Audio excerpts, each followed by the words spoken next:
ask the question, what is God's character? What's his nature in the first 5 books of the Bible? I want to ask, who is God? Psalm 96 says, declare his glory among the nations, his marvelous deeds among all peoples. For great is the Lord and most worthy of praise. He is to be feared above all other gods. That's fantastic.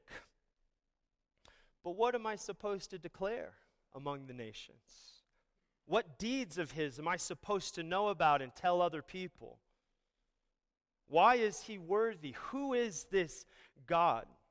That's the question, by the way, if you're reading through the Bible with us, or if you're ever reading through the Bible, that's the question that you should be asking on every page. Who's God? Like, who is this God character? What's he all about? Who is this God that speaks in Genesis and he creates worlds out of nothing? Who is this God that judges rebellion by sending a flood to wipe out humanity? What kind of God does that? Who is this God that chooses Abraham to be the father of Israel, God's chosen people? Abraham's random.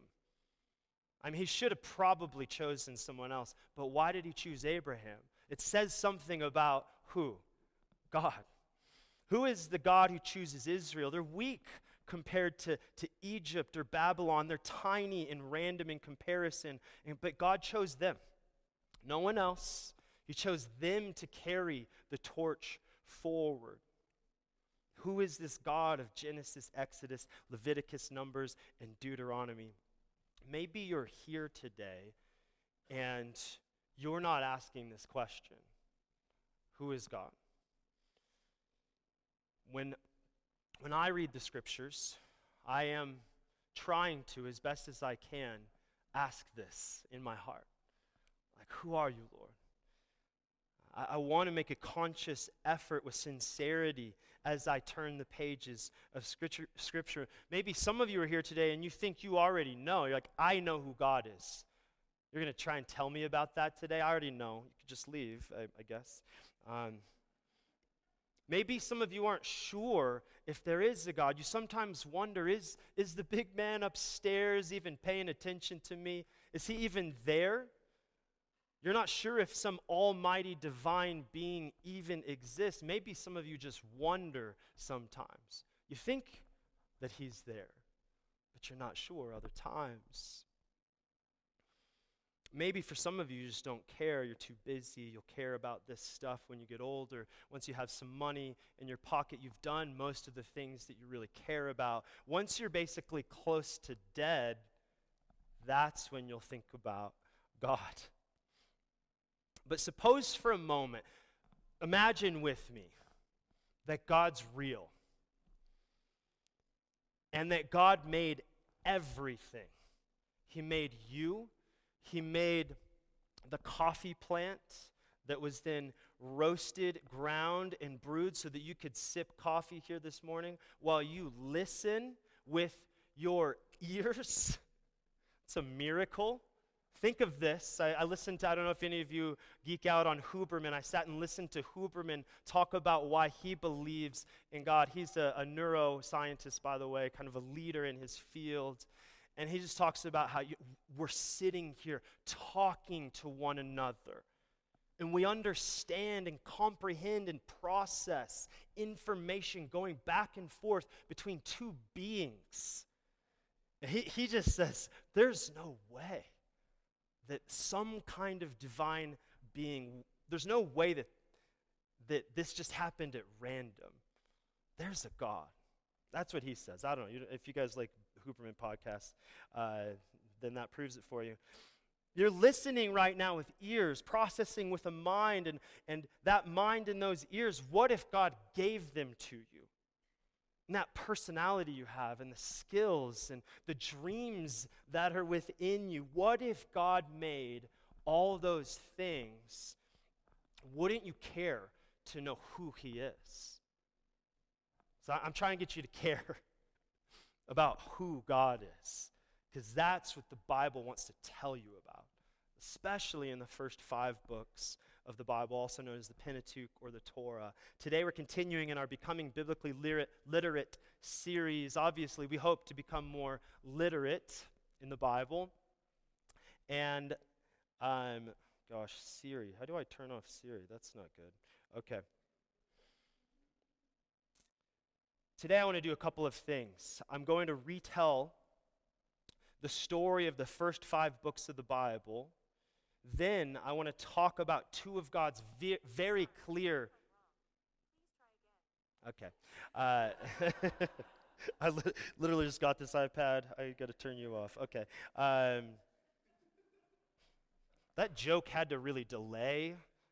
You guys were like, what's, okay, anyway. 2 of God's very clear attributes.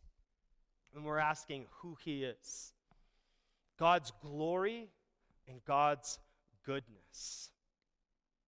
This is what I want us to see today from the first 5 books of the Bible. And so if you're wondering, yes, we're going to work through Genesis, Exodus, Leviticus, Numbers, and Deuteronomy this morning. Are you ready?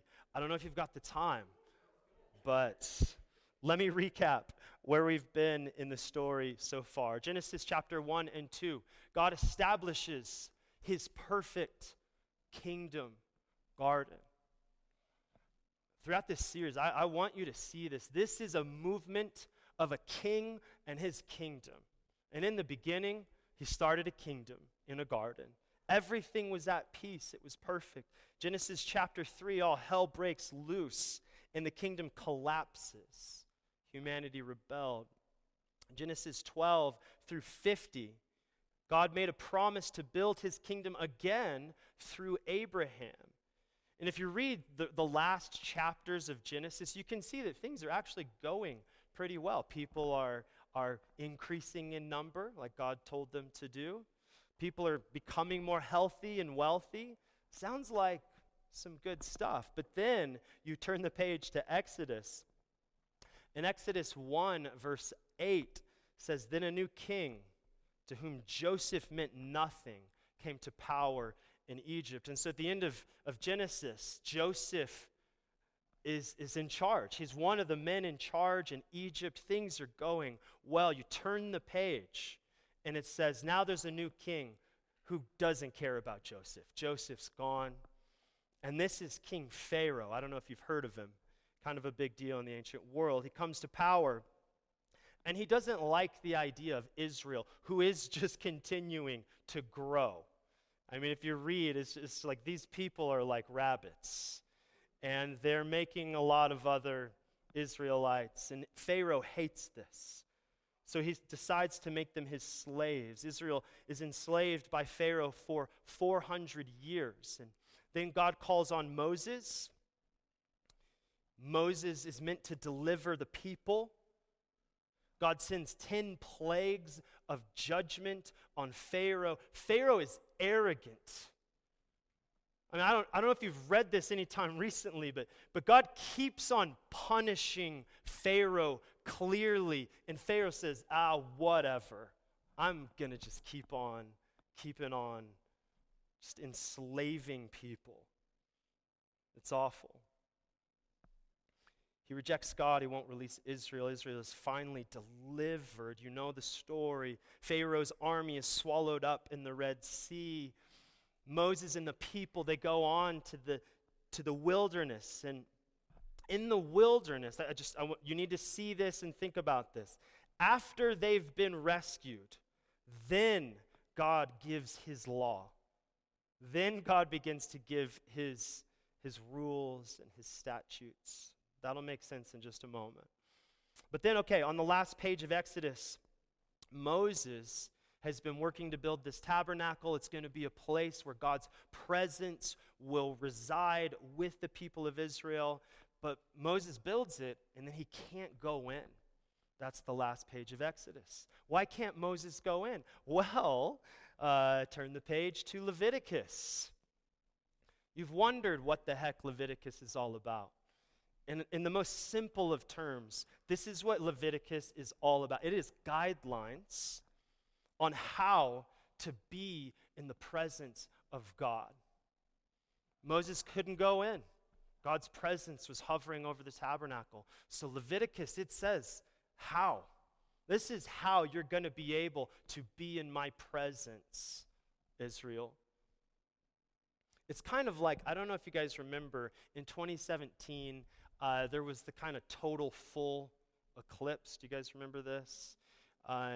People were freaking out. It hadn't happened in, I don't know, it was like 60 years, where most of the U.S. at least would be able to see a full eclipse. And if I don't know if you remember, there were blogs, there were tons of details about where you needed to go, the best places to see it, and people were fine with jumping through lots of hoops in order to see this full eclipse. And also, here's the thing, it's like, here's how to see it well, and also, by the way, here's how to not go blind while you do it as well. It's kind of important. You're looking directly into the sun. This is Leviticus. You get near something powerful, such as the sun, you're going to get burned. I'm sorry, I got pasty white skin. If I don't use some SPF a million, like I got to abide by some rules. You get near the sun, you might get burnt. Just the same, the all-powerful and infinite eternal God, there's some guidelines. And what I'm doing at this moment is I'm attempting to help modern people who I notice often step towards Leviticus with a little bit of judgmentalism. I'm trying to help us cool down a little bit. There's purpose. There's actually beauty in Leviticus. It points to Jesus, and we'll get to that in just a moment. Leviticus also, chapter 16, speaks of the Day of Atonement. And by the way, this is just one time a year when the sin of Israel is atoned for by the blood of animals. I don't know if that sounds anything like pointing to Jesus to you, but it should. All right, Numbers. Are you guys all right? We're just doing the whole Bible this morning, okay? Numbers. The story continues in Numbers with Israel trying to get to the land that God promised. Okay, let's just make it simple. God said, I promised a land for you. In Numbers, they're trying to go there. But they complain a lot. They don't like the food. It cracked me up. One of you, I won't name, said to me this last week, Josh, what the heck? God just saved them, and then they're complaining. I don't get it. And I was like, you are getting it. That's getting it. Exactly. God just rescued them miraculously, and just a few pages later, and they're saying, hey, the food was great back when we were being enslaved and beaten. And yes, as a reader, you should go, what the heck are you thinking? And this is what Numbers is. They're spiraling. They're complaining. Halfway through the book of Numbers, Moses sends spies to go check out the promised land, and they go and look. And the spies come back and they deliver a message to the people. They say, hey, the people in the promised land, there's people there, and they're giant. And compared to them, we look like grasshoppers. They're going to crush us. And then fear breaks out, and they all say, oh, we're never going to get to go to the promised land. And God does this. It's how I want you to think of judgment this morning. God says, fine. You don't think that you can get into the promised land that hey, key word here, promised to you? Well, then I'm not going to take you to the promised land. Like, that's so often judgment, by the way. You want that? Okay, I'll let you have it. You don't think that I'll send you in? Well, okay. And he says, this generation will not see the promised land. And actually, so that kind of sort of concludes Numbers with a lot of details in between. And then you turn the page to Deuteronomy. And Deuteronomy opens with the next generation who could possibly go in to the promised land. And so it's Moses saying, okay, here you are. You're a fresh crew. You guys didn't get the same judgment as your parents. You could make it in. But listen, again, there's some guidelines. If you just race towards the sun, you're going to get burned. You need to listen to Yahweh. You could actually get into the promised land, and we're reading, and we should be thinking like, come on, Israel, you can do this. Be faithful. Don't mess it up. God's promised to do incredible things through you. This is how it should feel as we read through Deuteronomy. And that's it. All right, I did it. Genesis, Exodus, Leviticus, Numbers, Deuteronomy. And there's a lot of themes that we could explore from all of this as we continue through this teaching this morning. We could get into holiness or sacrifice or tabernacle, law, covenant, blessing and cursing, atonement, clean or unclean. We could talk about humanity's rebellion or about our tendency to forget. I mean, to me, it's such a thing with these people, and that was the nameless person who's like, how could they forget? But today I want to try and go macro, like really macro. Let's go 100,000 feet today, and I want to talk about God's glory and his goodness. Because God is infinitely glorious, and he's intimately good. And you will either encounter God's judgment or his grace. If God wasn't infinitely glorious, he wouldn't care about his reputation. He wouldn't care about his people. Process that. Like if he wasn't glorious, just do whatever. Who cares? But he is glorious, and so there is judgment against sin. On the other hand, if God wasn't intimate like a father, if he wasn't good, he also wouldn't care about humanity, and he'd probably go do something else. Have you ever wondered like what God might, I don't know, maybe he'd just go play golf in some other part of the cosmos. But God cares about you. I love the psalmist that says, who are you, God, that you're mindful of me? Jesus talks about in Matthew, in the Sermon on the Mount, that he knows the hairs on your head, that he knows the flowers of the field, and he cares for them. How much more does he care for you individually? I'm a pastor, and so I love to hate on Western individualism. You've heard me go off about it. But did you know God does that? He does care about you individually. This is good. He's intimate. He wants to know your name. So what is God's glory and his goodness? I know you turned to Exodus 33. If you didn't, you can turn there now. Exodus 33, starting in verse 18, says this. Then Moses said, "Now show me your glory." And the Lord said, "I will cause all my goodness to pass in front of you, and I will proclaim my name, the Lord, in your presence. I will have mercy on whom I will have mercy, and I will have compassion on whom I will have compassion."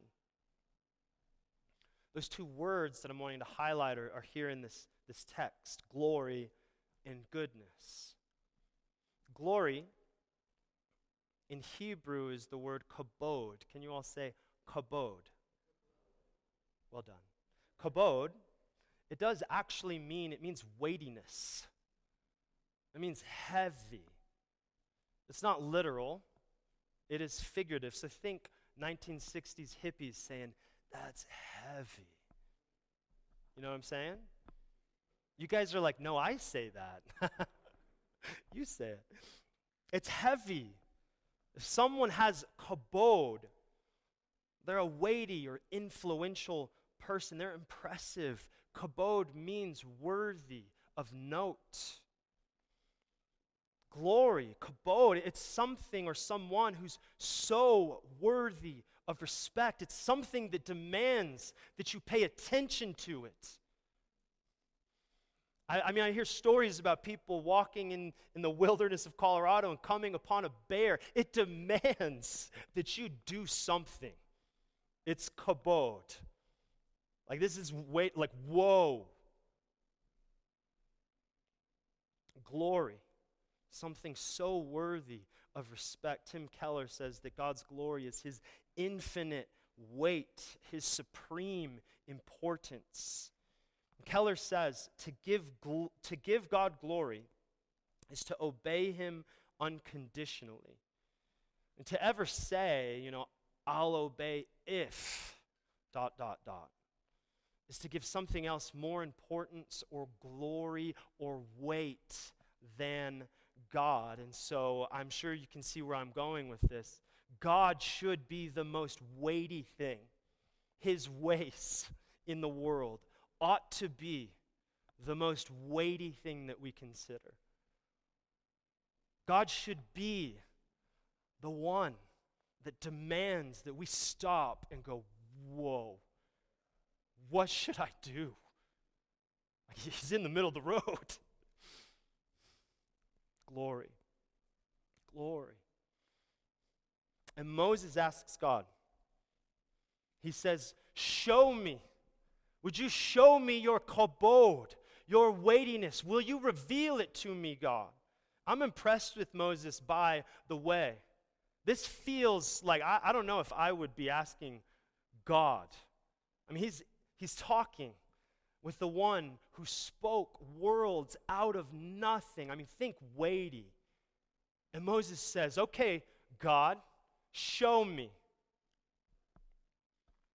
But I actually think it makes some sense. I don't know if you noticed when John was reading the teaching text earlier, Moses sounds a little worn out.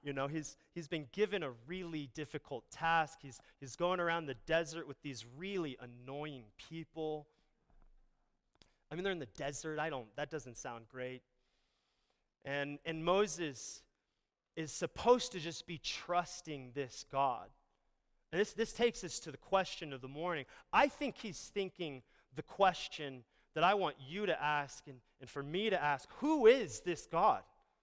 Like, who am I following around in the desert? It's bold, but it makes sense to me. Who are you? Show me who you are, God. Moses wants to know God, and he's not going to let up until he sees God, until he experiences God. Moses wants to feel and see and experience the glory, the weightiness of God. Show me your glory. I think it makes sense. Like, if you were giving your life in the desert with those people, you'd be at some point. And I wonder the same thing for us. You're showing up here. Like, I see a lot of similar faces. Doing the church thing. Are you asking these questions? Who are you, God? Will you show me your glory, God? I want to experience you. I want to see you. I don't think we have time to waste just sitting around playing church. Let me tell you, that's why I left the church. I was sick of it. Like, this feels like I'm asking some of us to like, don't do the church thing. I'm asking you, stop doing the church thing. Like, get real with God. Who is he?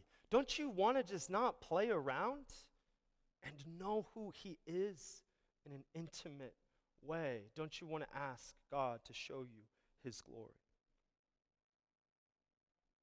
And so God actually, he responds to Moses' request, bold request, and God responds. The next chapter, Exodus 34, if you have your paper Bible, Exodus 34, starting in verse 5, this is God responding to Moses. He says, "Then the Lord came down in the cloud and stood there with him and proclaimed his name, the Lord. And he passed in front of Moses, proclaiming, the Lord, the compassionate and gracious God, slow to anger, abounding in love and faithfulness, maintaining love to thousands, and forgiving wickedness, rebellion, and sin. Yet he does not leave the guilty unpunished. He punishes the children and their children for the sin of the parents to the third and fourth generation. This passage is so rich. We could spend a lot of time here. We don't have time. But God answers Moses' question. He said in chapter 33, he says, I will cause my goodness to pass in front of you. And God answers here in 34 by declaring his name to him. God tells him his name. This is an intimate father. He says, Moses, this is the kind of God. Can we put that passage back up there, Jillian? He says, this is the kind of God that I am. I'm compassionate and gracious, slow to anger, abounding in love and faithfulness, maintaining love to thousands, and forgiving wickedness, rebellion, and sin. Yet he does not leave the guilty unpunished. He punishes the children and their children for the sin of the parents. So here it is. Yahweh's glory is his goodness. You guys, hey, I don't know if you pay attention to this. His goodness is found in his glory. His glory is found in his goodness. They're woven together in the same fabric. I love the line. I don't know if we have any Narnia fans in the room, but Susan hears that she's going to meet Aslan the lion. I love that she asks, well, is he safe? And Mr. Beaver responds with, safe? Who said anything about safe? He most certainly is not safe, but he is good. That's it. That sums it up. I mean, honestly, sermon done. It's not done, but it should. Man, Lewis, he's not safe, but he is good.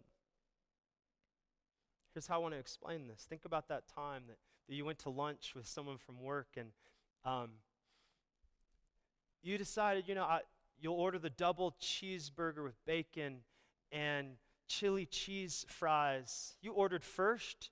Your coworker, they order second, and they order a kale salad. How do you feel at that moment? You're like, I didn't know we were doing this. In that moment, there's awkwardness, not because anyone did anything wrong, but because just simply being in the presence of the kale salad, your chili cheese fries suddenly look a little sinful. You're thinking about your own health choices. If you're getting the same thing, if your buddy ordered the exact same thing, by the way, you'd think nothing of it. But the presence of the kale salad makes you feel a way that's uncomfortable, not because there's anything wrong, but merely because its presence reveals something in you. Now, of course, God is more infinitely glorious than a kale salad. And I think that illustrates the point. Just being in the presence. We say this at church all the time. The presence of the Spirit is here. And we're not just saying it. We believe that God is with us right now. What ought that do to how we feel? Does it make us feel a little bit like a chili cheese fry? James Hamilton Jr. says, the glory of God is the weight of the majestic goodness of who God is, and the resulting name or reputation that he gains from his revelation of himself as creator, sustainer, judge, and redeemer, perfect in justice and mercy, loving kindness and truth. And so, God is glorious and good. His goodness is found in his glory. His glorious nature is also all about his intimate and loving Father nature. And so this leads us to the question, what happens when you encounter God's judgment? And what happens when you encounter God's grace? We're going to talk about judgment. So if you're feeling the weightiness of this sermon, we'll get to grace. Just hold up a second. We'll get there. Encounters with God's judgment. Proverbs 3, verse 11 and 12 says, "My son, do not despise the Lord's discipline, and do not resent his rebuke, because the Lord disciplines those he loves." When you think about the judgment in the Old Testament, how do you usually think about it? I think a lot of people feel like, God, maybe he was a little mean back then, and he got a little nicer, New Testament side. I think we can often think that God's maybe a little mean or maybe even evil. How could a good God judge people? And I get it. It sounds nice. I mean, it sounds pretty modern and tolerant. It sounds really accepting and cool to talk that way. But if God's love, it is God's love and goodness that fuels his righteous judgment. Can you imagine if God just stopped all the judgment? Imagine that. Just no more judgment. Like, it sounds like freedom. Great, we just get to do whatever we want. But have you ever seen the kid in the stroller who's never once been told no? They are a tyrant. It's a king in a stroller, a king in diapers, and everyone around is miserable. It's like, would someone please put a stop? And who do we judge, by the way, in that moment? Who do you judge? Are you judging the kid? You're judging the one who let them do whatever the heck they wanted. We think it sounds cool to say, God shouldn't judge anyone. Nah, we don't want that world. We don't. Just quick, ridiculous story. Courtney was a nanny before we got married, and she had this one family that she'd do a lot of the life with them. She'd ride around in the car often while the mom would be carting everyone around, and she'd be in the car. And she just had this one story where the mom bought their kid a cake pop, and the kid threw it out the window. She went through the drive-thru again, got another cake pop. The kid threw it out a window a second time. The mom went a third time to get a cake pop.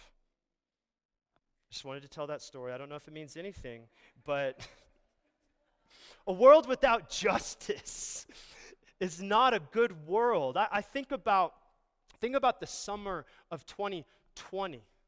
I actually do feel like culturally, pre-summer of 2020, we were always saying, how could a good God judge people? Then the summer of 2020 happened, and I'm sorry, I think there was a little bit of a switch in the culture. People are now have signs that you see that say KNOW, no justice, no peace. On the other side of the sign, NO, no justice, no peace. What are people saying? They're saying we need justice. Wrong things have been done and someone should pay. And I sound a little fierce, right? You know who sounds fierce? People in the culture. And it makes sense to me. It is easy and comfortable to say that a good God should never judge people. You know the kind of people that say that? People who have never experienced real pain. People who have never experienced real injustice. I hear people talking about the Bible often, and they'll say, I can't believe that God did what he did to Pharaoh. It seems kind of mean. I'm sorry. If God caused plagues on Hitler, we'd all go, yeah, that's right. We would get it. We'd say that should be stopped. A good God brings in justice. It matters. The way that we live, we can't just do whatever we want. His judgment flows from love. I hope that you can see that. If you're a father or a mother, you would never just let your children do anything.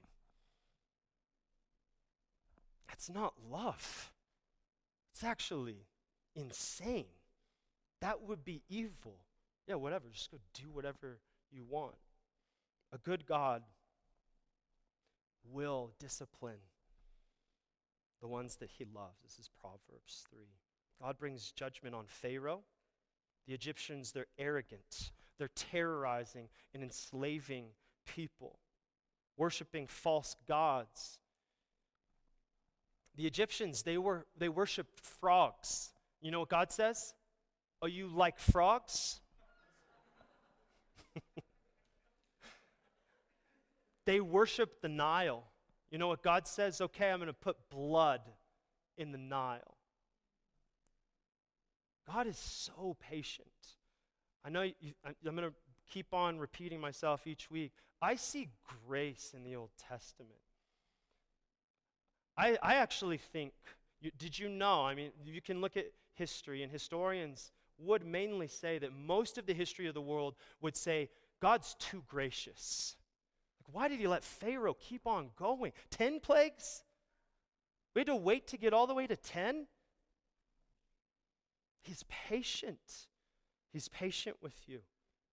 God doesn't just judge other nations, though, by the way. He judges his own nation for their disobedience. And this is for us, folks. He judges the church, those within.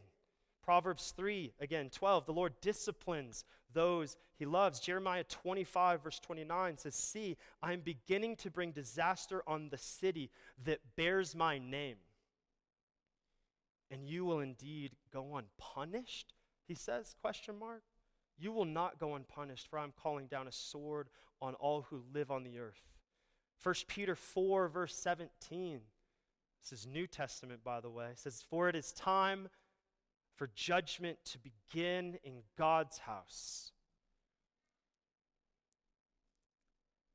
I think it's easy for us to think, well, I'm on Team God. Go get them, God. Go judge them. They're all sinners. Peter says judgment begins in the house. Oof. It begins with us. What will be the outcome for those who do not obey the gospel of God? Would he be good if he did nothing? God's judgment leads us to grace. Grace. Can everyone just breathe out a little bit with me? Okay, grace. There is grace. Thank God. There's grace in God's deliverance in Exodus. Do you see it? These people don't deserve it, but he delivers them. You know, this is a theme all throughout the Bible of Exodus.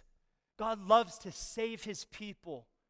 He loves to bring them out of the horrible nature, the horrible thing that they find themselves in. Sets them free from slavery and oppression. There is grace in covenant and law. I said it before, but God brings covenant and law after he delivers them and brings the Exodus. Not before. Like, pay attention here. This matters. Never once in the Bible is it obey, obey, obey, and then maybe I'll do something gracious for you. That's not a thing. That's not God. You want to know who God is? He's the one who saves you and says, all right, now let's talk. He saves you out of wherever the heck you are right now, and then he says, all right, hey, let's talk about a few things in your life. You want to get near the sun and not get burned? Let's work on the way that you live. This is over and over again, folks. Just grace upon grace, covenant and law. And maybe you think, what's with all these rules? I was at the coffee shop the other day, And by the way, I'm sorry, if you're at a coffee shop talking really loudly near me, I might end up in a sermon. Um, but I heard this couple next to me. They said, "Can you believe that John is on vacation?" And I was like, I don't have context. I don't know what the deal is, but for some reason, John going on vacation is really offensive. And they started going back and forth, and they were pissed, just talking about how whatever John had done, I can't believe he's on vacation. And we have rules for things. We have all these little social rules and regulations as to how we're all supposed to operate, and yet we don't think that the God of the universe ought to be able to impose a few standards and regulations. I want to be clear, much of what's in Leviticus, for your own help and understanding, Jesus reframes, there's a new covenant. We can eat shrimp and pork. It's a whole new day. But again, it is arrogant of us to think that God shouldn't be able to impose a few rules on us. We think John shouldn't go on vacation for some reason. Like, we all do this. Like, I can't believe they did this thing. I can't believe it's so offensive. Like, why? Who made you who made you judge and jury and king? And yet God can't impose. There's grace in the tabernacle and sacrifices. Tabernacle and sacrifices. It's clear. God says, do these things and you'll do well. It's Deuteronomy 4 verse 40. He says, do this and your life will be great. Follow me. It's clear. Again, so many people today, like, we're wondering what we should do. Do you notice this? People are like, what's right? What's wrong? And God, I think in his grace and mercy, lays it out clearly. Here's the ways to live well in my kingdom. And all of this, all of what we've talked through, every page, every passage, every part of Leviticus, it points to Jesus. If there were another moment for us to breathe a sigh of relief, that's it. All of this points gloriously to King Jesus. Jesus is the glory and the goodness of God. Yeah, worship team, you guys can come on up. Hebrews 1 says that Jesus is the very radiance. He is the exact nature, the imprint of God. When you look at Jesus, you're looking at God.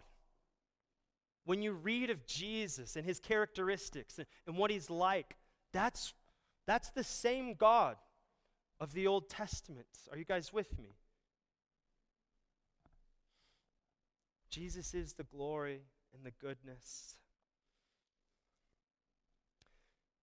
Jesus actually, did you know, he fully took on God's judgment so that we can fully experience God's grace. Romans 8 says actually that for those of you who are in Christ Jesus, there's no longer condemnation. It is a new day. Praise God. We need to obey, yes, and we'll experience the consequences of sin, yes, but there's no judgment for you. There's just grace because Jesus, he took on every part of God's judgment, poured out on Jesus. The cross was a full picture of God's judgment on sin, while at the same moment, a full picture of God's grace towards sinners. This is what is deserved of sin and evil and injustice. Jesus took it. Do you see that? And then at the same time, the cross reveals God's grace. We don't deserve what we've been given. Jesus is the Passover lamb. Jesus is the rock that Moses strikes in the wilderness, that pours out life and water on an undeserved people. Jesus is the victorious king that we're longing for all throughout the Old Testament. Jesus does it perfectly.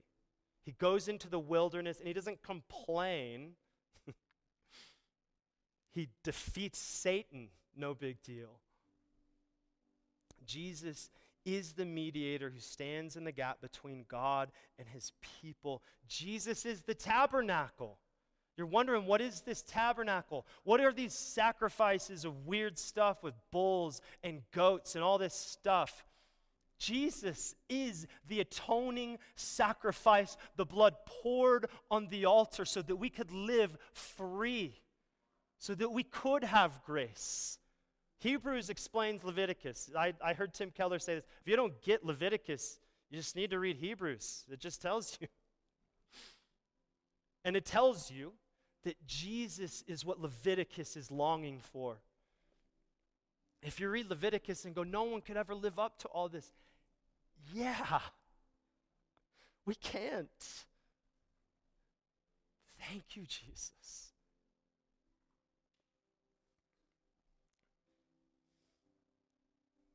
Jesus makes it so that we can know God. Do you know him?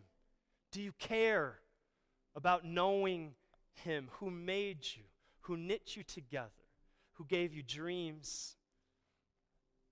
He made your body, he gave your skills, your personality, all of you. Do you care to know him? Jesus makes it so possible for you to be intimate, for you to know him. Can we all stand together?